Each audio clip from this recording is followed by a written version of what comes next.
സമയത്ത് നമ്മൾ ആ സമയം വാടക വീട്ടിലാണ് താമസിച്ചിരുന്നത്. അപ്പോൾ ഓണർ അവരിങ്ങനെ പറയാണ് കല്യാണം ഉറച്ചു എന്ന് പറഞ്ഞ സമയത്ത് ഏതാ ഷിമ്മി ഇട്ടിട്ട് പുറത്തിരിക്കുന്ന ആ കൊച്ചുകുട്ടിക്കോ, ഇവർക്കെന്താ, ഇവർക്ക് എന്തെങ്കിലും പ്രശ്നമുണ്ടോ, ഈ ചെറിയ കുട്ടീനെ കല്യാണം കഴിച്ചു കൊടുക്കാണോ എന്നാണ് അവര് പോലും വിചാരിച്ചത്. എന്നിട്ട് അത്ത എങ്ങനെയാന്ന് വെച്ചാൽ പെട്ടെന്നൊരു കാര്യം തീരുമാനിച്ചു കഴിഞ്ഞാൽ ആള് ഇങ്ങനെ ആരോ അന്വേഷിച്ചു എന്ന് പറഞ്ഞു. നോക്കിയ സമയത്ത് ആള് സ്മോക്കൊന്നും ചെയ്യൂല. ഓക്കെ, എൻ്റെ മോളുടെ ലൈഫ് ഭദ്രമായിരിക്കും, നന്നായി കെയർ ചെയ്യും അങ്ങനെയെന്നൊക്കെയാണ്. കാരണം അത്ത നന്നായിട്ട് സ്മോക്ക് ചെയ്യായിരുന്നു. അപ്പൊ ഞങ്ങൾക്ക് ആർക്കും അതിനോട് താല്പര്യം ഉണ്ടായിരുന്നില്ല.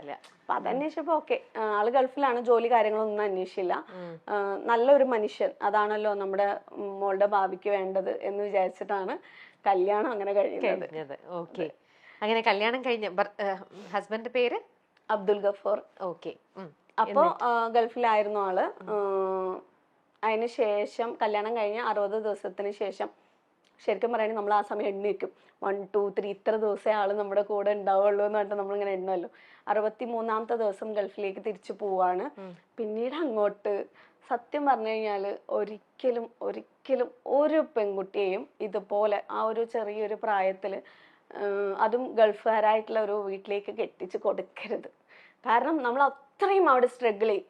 കാരണം നമുക്ക് ആകെ അറിയുന്നത് നമ്മൾ ഇന്റിമേറ്റ് ആയി, നമ്മൾ കുറച്ച് ക്ലോസ് ആയിരിക്കുന്ന ഈ ഒരു ഹസ്ബൻഡിനോടായിരിക്കും. വിവാഹം കഴിഞ്ഞ് 17 വയസ്സെന്ന് ഒരു മെച്യൂരിറ്റി എന്ന് പറഞ്ഞാൽ എന്താണെന്ന് പോലും അറിയാത്തൊരു പ്രായത്തില് നമ്മള് വേറൊരു വീട്ടില്, അതായത് എനിക്ക് കംഫർട്ടബിൾ ആയിട്ടുള്ളത് എൻ്റെ അത്ത, എൻ്റെ അമ്മ, എൻ്റെ ആങ്ങളമാര്, ഇതേ നമ്മൾ കണ്ടിട്ടുള്ളൂ. തികച്ചും ആരാണ് എന്താണ് ഒന്നും അറിയാത്തൊരു വീട്ടിലേക്ക് നമ്മൾ കയറി പോവാണ്.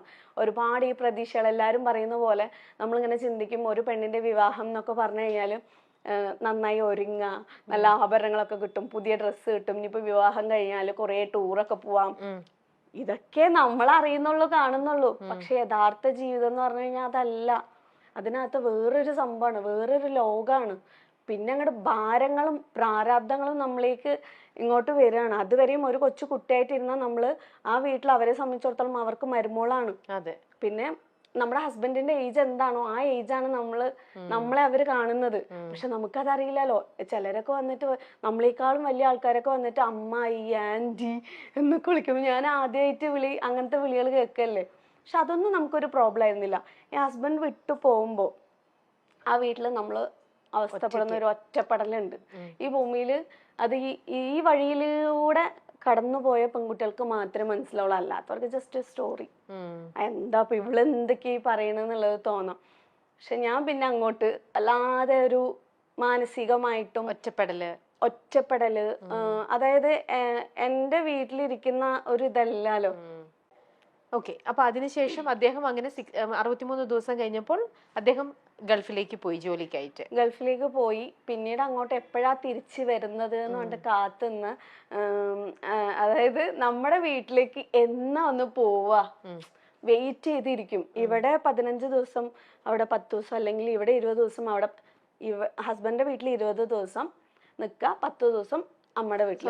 ആ 20 ദിവസം ആവാൻ വേണ്ടിട്ട് ഓരോ ദിവസം ഇങ്ങനെ 1 2 3 എത്ര തന്നെ ഹസ്ബൻഡിന്റെ വീട്ടിൽ സുഖമുണ്ടോ ഇല്ലേ, ഇവിടെ ഞാൻ വേറെ ഒന്നും പറയുന്നില്ല, സുഖമുണ്ടോ ഇല്ലേ, നമ്മുടെ വീടിന്റെ ആ ഒരു സ്വാതന്ത്ര്യമോ സമാധാനമോ ഒരിക്കലും നമുക്ക് നമ്മൾ ജനിച്ചു വളർന്ന നമ്മുടെ അച്ഛനമ്മ, നമ്മുടെ ലോകം, അവിടെ നമുക്ക് കിട്ടുന്ന ഒരു കംഫർട്ട് സോൺ എന്ന് പറയുന്നത് പ്രത്യേകിച്ചും ഈ ഒരു പ്രായത്തില്, മറിച്ച് വേറൊരു വീട്ടിലേക്ക് എങ്ങനെ ഞാനെടുത്തൊരു തീരുമാനമുണ്ട്. എനിക്ക് ഫസ്റ്റ് പെൺകുട്ടി ജനിച്ചപ്പോ അവളുടെ വിവാഹത്തിനെ പറ്റിയിട്ട് ഞാൻ അടുത്ത കാലത്തൊന്നും ചിന്തിക്കൂല.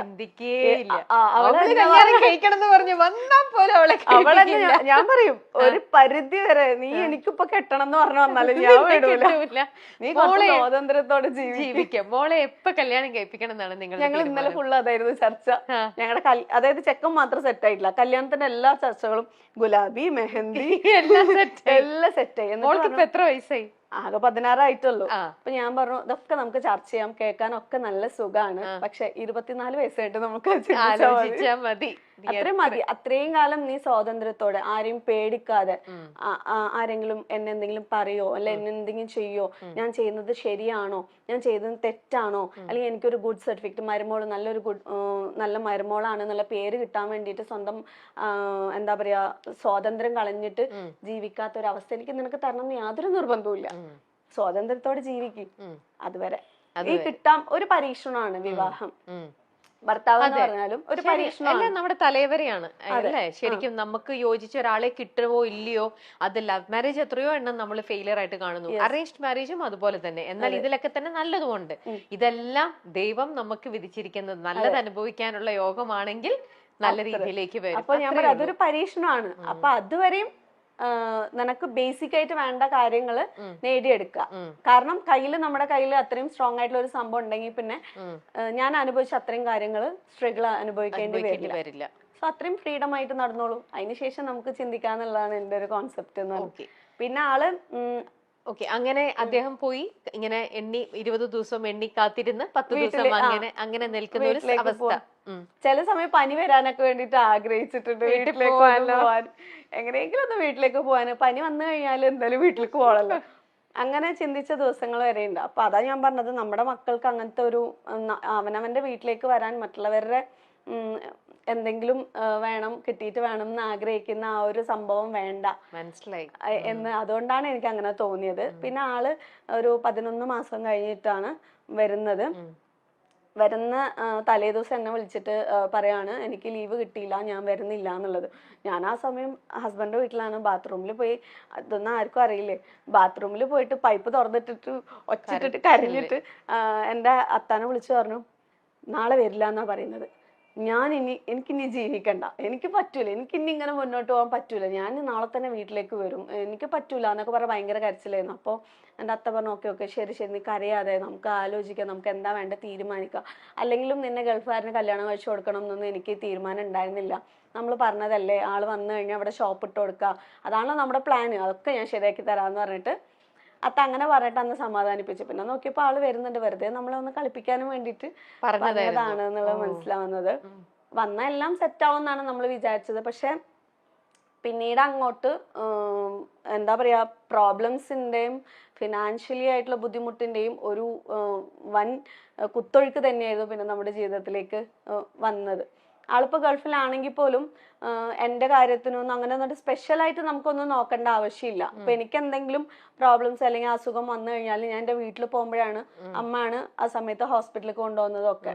അപ്പൊ എനിക്ക് എന്ന് പറഞ്ഞിട്ട് ചിലവിന്റെ കാര്യം നോക്കണ്ട. പക്ഷെ നാട്ടിലേക്ക് വന്നു കഴിഞ്ഞാൽ പിന്നെ ഞാൻ ആളോട് പറഞ്ഞു എനിക്ക് പഠിക്കണം. ഈ 11 മാസത്തിന് ശേഷമാണ് വീണ്ടും പഠിക്കാനുള്ള ഒരു തീരുമാനത്തിലേക്ക് എത്തുന്നത്. അപ്പൊ അത് പോസിബിൾ ആവോ, നടക്കോ, ഇവിടെ നിന്ന് പോകുന്നത് നടക്കോ എന്ന് ചോദിച്ചു. ഇത് ഞാൻ പറഞ്ഞിട്ടില്ല, അതായത് അറബി കോളേജിലേക്ക് വീണ്ടും ഡിഗ്രി എടുക്കാൻ വേണ്ടിയിട്ടുള്ള ഒരു തീരുമാനമായിരുന്നു. അപ്പം നടക്കും, എല്ലാ പണിയും ഞാൻ ചെയ്തതിന് ശേഷം ഞാൻ ഇവിടുന്ന് പോകുള്ളൂ, ആർക്കും ഒരു ബുദ്ധിമുട്ടും എൻ്റെ പഠനം കൊണ്ട് വരാത്ത രീതിയിൽ ഞാൻ ചെയ്യാന്ന് പറഞ്ഞു. കോളേജിലെ സാറൊക്കെ വിളിച്ച് സംസാരിച്ച് അവർ ഓക്കെ പറഞ്ഞു. ആഴ്ചയിൽ 3 ദിവസം അല്ലെങ്കിൽ 2 ദിവസം ക്ലാസ്സിൽ പോകുന്ന പോലെ, ബാക്കിയുള്ള ദിവസങ്ങൾ വീട്ടിലത്തെ കാര്യങ്ങൾ നോക്കുന്ന പോലെ. അപ്പൊ കുട്ടികളൊന്നും ഉണ്ടായിട്ടില്ല. അങ്ങനെ നമ്മൾ അറബി കോളേജിൽ പോയിട്ട് വീണ്ടും ഡിഗ്രിക്ക് ജോയിൻ ചെയ്ത് ക്ലാസ് ഒക്കെ അറ്റൻഡ് ചെയ്ത് അങ്ങനെ പോയിക്കൊണ്ടിരിക്കുകയാണ്. ആ സമയത്ത് മോളെ പ്രഗ്നന്റ് ആവുന്നത്. മോളെ പ്രഗ്നന്റ് ആയിട്ട് നമ്മൾ ക്ലാസ് പറ്റുന്ന പോലെ പോയി. എങ്ങനെ പോകുന്ന വെച്ചാല് രാത്രി തന്നെ എല്ലാ പാത്രങ്ങളൊക്കെ കഴുകി ഫിനിഷ് ആക്കി വെക്കും. കാരണം എനിക്ക് നേരത്തെ ക്ലാസ്സിലോട്ട് പോകണം. അപ്പൊ തലേ ദിവസം തന്നെ മാക്സിമം ചെയ്യാനുള്ള പണികളൊക്കെ ചെയ്തിട്ട് പാത്രങ്ങളൊക്കെ എല്ലാം കഴുകി കിച്ചൺ കംപ്ലീറ്റ് നീറ്റ് ആക്കിയതിന് ശേഷം രാവിലെ എണീറ്റിട്ട് ആണ് പോകുന്നത്, ക്ലാസ്സിലേക്ക് പോകുന്നത്. ടിഫിൻ അമ്മ റെഡിയാക്കി വെക്കും അവിടെ വീട്ടില്. കാരണം ഇവിടെ എനിക്ക് നിന്ന് കുക്ക് ചെയ്യാൻ പറ്റില്ല. യാത്ര ചെയ്യാൻ 1.5 മണിക്കൂറോളം നമ്മൾ വണ്ടിയിൽ നിന്നിട്ട് വേണം പോവാനും വേണ്ടിയിട്ട്. അങ്ങനെ അവിടെ നിന്ന് ടിഫിൻ ആക്കി വാങ്ങിയിട്ട് വേഗം പോകും. വീട് അടുത്തടുത്തായിരുന്നോ? എന്റെ വീടും ഹസ്ബൻഡിന്റെ വീടും കുറച്ച് ഒരു 1 കിലോമീറ്ററിന്റെ ഡിസ്റ്റൻസ് ഉള്ളു. അതിനുശേഷം തിരിച്ച് വന്നു കഴിഞ്ഞാൽ എനിക്കായിട്ടുള്ള പണികൾ അവിടെ തന്നെ ഉണ്ടാവും. തുണി അലക്കിയതുണ്ടെങ്കിൽ ഉണക്കാനിടാനുണ്ടാവും, പാത്രം കഴുകാനുണ്ടാവും, വന്നിട്ട് ബാക്കിയുള്ള പണികൾ ചെയ്യുക. അങ്ങനെ ആയിട്ടാണ് അറബി കോളേജിൽ. അത് ഒരുപാടൊന്നും നീണ്ട് എനിക്ക് പോകാൻ പറ്റിയിട്ടുണ്ടായിരുന്നില്ല, കുറച്ചേ ഉണ്ടായിരുന്നുള്ളൂ. പിന്നെ അതിനുശേഷം പിന്നെ അത് വിട്ടു, നമുക്ക് നടക്കൂല എന്നുള്ളത് മനസ്സിലായിട്ട് അത് അവിടെ ഡ്രോപ്പ് ചെയ്തിട്ട് ഫസ്റ്റ് പ്രസവം കഴിഞ്ഞു. മോളെ പ്രഗ്നന്റ് ആയിരിക്കുന്ന സമയത്ത് അതുപോലെ ഒത്തിരി പ്രയാസങ്ങൾ അനുഭവിച്ചിട്ടുണ്ടായിരുന്നു. എന്താ പറയാ, വെയിറ്റ് എടുത്തിട്ടും അവിടെ എന്ന് പറയുമ്പോൾ പണ്ടത്തെ ആ ഒരു സ്റ്റൈലാവുമ്പോൾ തന്നെ ഈ ടാങ്കൊക്കെ ഭയങ്കര, ടാങ്കിൽ വെള്ളം നിറച്ച് വെച്ചിട്ട് അതൊന്ന് എടുത്തിട്ട് വന്നിട്ട് വേണം നമുക്ക് ഈ പാത്രങ്ങളൊക്കെ കഴുകാനും വേണ്ടിയിട്ട്.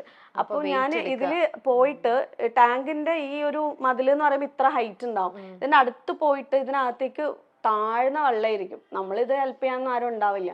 അപ്പൊ ഇതിങ്ങനെ കോരി എടുത്തിട്ട് വരുമ്പോഴേക്ക് വയറൊക്കെ ഇങ്ങനെ മുട്ടിയിട്ടിരിക്കും. അപ്പൊ അടുത്ത വീട്ടില് ഇരിക്കുന്നവര് പറയും അവിടെ ഒരു കുഞ്ഞു കുട്ടീൻ്റെ, എനിക്ക് ഇപ്പോഴും ഓർമ്മയുണ്ട്, ഇത് നോക്ക് ഇതുപോലെ ഒരു ജീവൻ തന്നെയാണ് നിന്റെ വയറ്റിലിരിക്കുന്നത്, നീ ഇങ്ങനെ കുനിഞ്ഞിത് എടുക്കുന്ന സമയത്ത് ആ കുട്ടിക്ക് എന്തെങ്കിലും സംഭവിക്കില്ലേ?